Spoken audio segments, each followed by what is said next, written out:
Okay.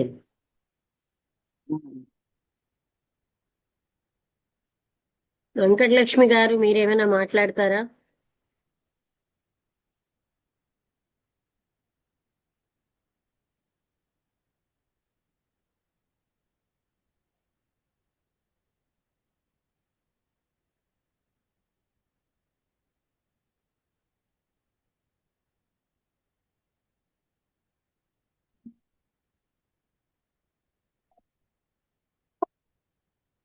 Unmute అవ్వలేదు.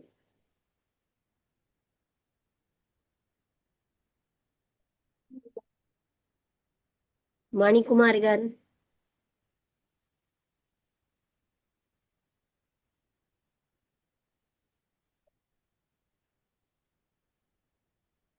Okay.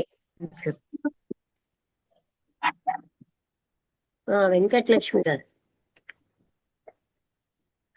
భార్య భర్తని ప్రేమించడం అన్నది కూడా తప్పేనండి. భర్త భార్యను ప్రేమించడం అన్నది కూడా తప్పేనండి. ఎవరి అవసరాలు కొలిగే వాళ్ళే ప్రేమించుతారండి. వాళ్ళ స్టేటస్ గురించో ప్రతిభ గురించో వాళ్ళ అవసరాల కోసమే అడ్డం తిరిగేటప్పటికి భార్య భర్తకి అడ్డం తిరిగేస్తే భర్త భార్యకి అడ్డం తిరుగుద్దండి. ఏ కోరికలు నెరవేరపోతే అక్కడ బాగా చెప్పారు. స్వార్థకాల కోసమే, ఎవరి స్వార్థం కోసం వాళ్ళే ప్రేమిస్తారండి. ఆ అంతే. రోగం వచ్చినప్పుడు భర్త చూడాలన్నా జనాల కోసం ఏమన్నా అంటారేమో చూడడం వరకే కానండి, ఎవరి స్వార్థకం వాళ్ళే భర్తను ప్రేమించుతున్నారన్నది ఉత్తిదండి. అది బాగుంది. అది మీరు జ్ఞానం ఉంది గనక ఇంకొక ఆవిడకి చెప్తే నా ప్రేమ అలాంటిది కాదండి అన్నారు. అంటే అలా భ్రమిస్తూ ఉంటారు వాళ్ళు. అంతేగానండి, అలా నా ప్రేమ అలాంటిది కాదానికి ప్రతి వాళ్ళ ప్రేమ అలాంటిది తెలుసుకుంటే ఖచ్చితంగా మీనింగ్ తెలుసుకోవాలి. వస్తుందండి. మీనింగ్ తప్పనిసరిగా వస్తుందండి అది.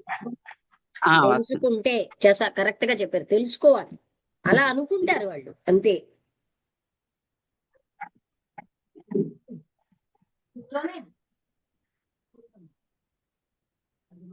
మీరు మాట్లాడుతున్నారా? వినపడటం లేదు. అంతేనండి. అంటే వాళ్ళని ప్రేమిస్తున్నాం అనుకుని మనని మనమే ప్రేమించుకుంటున్నాం. అంతేనండి, మన అవసరాల కోసం మనం మనమే ప్రేమించుకుంటున్నామండి. అది ఈ విషయం తెలిస్తే మనకు అప్పుడు అసలు అవగాహన చేసుకుంటే కదా అప్పుడు ఆ దుఃఖం అవి మనకు అంత ఉండవు. ఉండవు. అసలు దుఃఖమే రాదండి. అవగాహన చేసుకున్న వాళ్ళకి దుఃఖమే ఉండదు. నేను చెప్పాను కదా, ఒక ఎమ్మెల్యే గారి ఇంట్లో అలా మాట్లాడాక ఒక ముగ్గురే అందరూ చాలా బాగా మాట్లాడారు అన్నారు. అయితే మీకు అర్థమైందా అని అడిగాను. అంటే చెప్పిన దాంట్లో అంతమందిలో సత్యం ఉందండి అన్నారు. అంతమందిలో ముగ్గురికి అర్థమైందంటే మరి ఆ ముగ్గురే తెలుసుకున్నట్టు. అవును.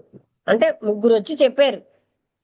అప్పుడు అర్థమైంది అంటే సరే, కనీసం ముగ్గురికి అర్థమైంది కదా. మిగతా వాళ్ళు ఒప్పుకోలేరు. అది